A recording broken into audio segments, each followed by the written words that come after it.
আসসালামু আলাইকুম, আপনাদের সাথে আছি আমি প্রিয়া। তো আজকে আপনাদের সাথে শেয়ার করব কচু একটা রান্না। কচু খেতে আসলে সবাই অনেক ভয় পায়, গলা ধরার একটা ভয় থাকে। তো আজকে এটাই আমি দেখাবো যে কিভাবে কচু রান্না করলে এই গলাটা একদমই ধরবে না, আর এটা গরম ভাতের সাথে দুর্দান্ত লাগে। আমি এখানে প্রেসার কুকার নিয়ে নিয়েছি এবং এই প্রেসার কুকারের মধ্যে আমি এই কচুগুলো দিয়ে দিচ্ছি। কচুগুলো কিন্তু আমি খুব ভালোভাবে কেটে ধুয়ে নিয়েছি। অবশ্যই এটা খুব ভালোভাবে কেটে এবং ধুয়ে নিতে হবে, আর যতটা ছোট ছোট করা যায় টুকরোগুলো ঠিক ততটাই ছোট ছোট করে নিতে হবে। তো এভাবে আমি ঝেড়ে দিচ্ছি। এখানে আমি পানি দিয়ে দেব খুব সামান্য পরিমাণ, যাতে একটু ভেজা ভেজা থাকে। এই মগটা অনুযায়ী 1 মগ পরিমাণ আমি পানি দিয়ে দিলাম। এখন আমি চুলাটা জ্বালিয়ে দিব এবং এটা খুব সুন্দর করে 3টার মতো সিটি দিয়ে নিব।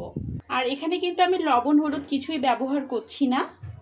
চুলায় আমি একটা কড়াই বসিয়ে দিয়েছি এবং কড়াইয়ের মধ্যে দিয়ে দিচ্ছি আমি 3 টেবিল স্পুন তেল। তেলটা গরম হয়ে আসা পর্যন্ত অপেক্ষা করব। তেলটা কিন্তু গরম হয়ে এসেছে। এখন আমি আগে থেকে মেখে রাখা ইলিশ মাছের মাথাগুলো দিয়ে দিচ্ছি। এখানে শুধু লবণ হলুদ আর শুকনো মরিচ দিয়ে দিয়েছি।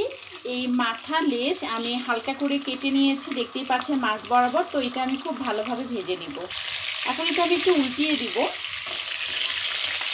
এটা খুব ভালোভাবে ভেজে নিতে হবে, যাতে কাঁটাটা কিন্তু খুব ভালোভাবে ভাজা হয়।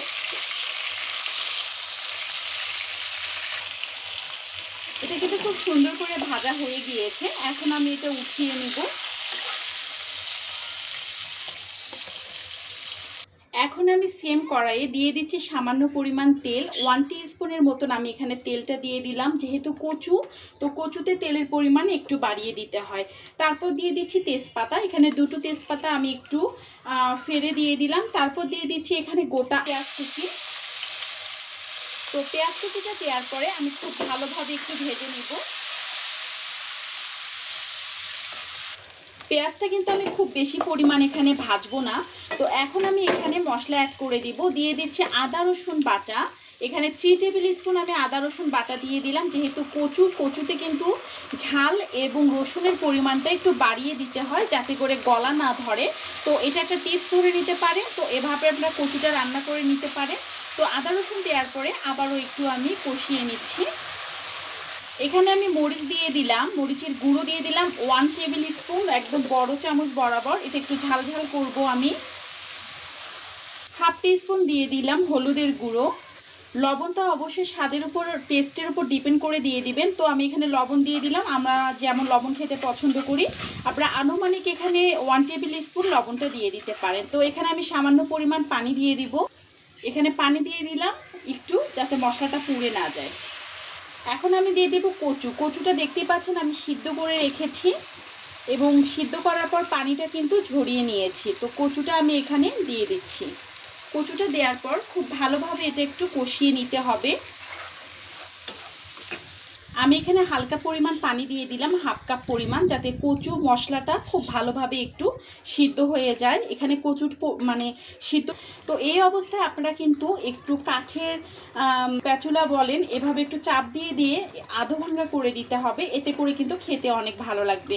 তো এই অবস্থায় আমি ভেজে রাখা ইলিশ মাছের মাথাগুলো দিয়ে দিচ্ছি। মাথার সাথে যে তেলটা অবশিষ্ট ছিল এটাও দিয়ে দিলাম।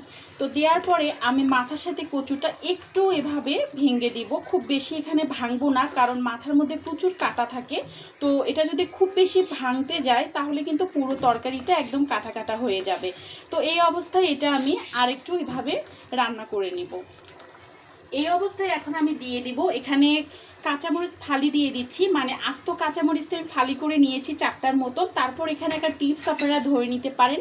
এখানে একটা লেবুর অংশ, আমি এখানে লেবুর রসটা চিপে দিচ্ছি, যতটুকু রস এখানে বেরিয়ে আসে এবং এভাবে চিপে এবং লেবুর এই খোসাটা সহ আমি তরকারির মধ্যে দিয়ে দিলাম।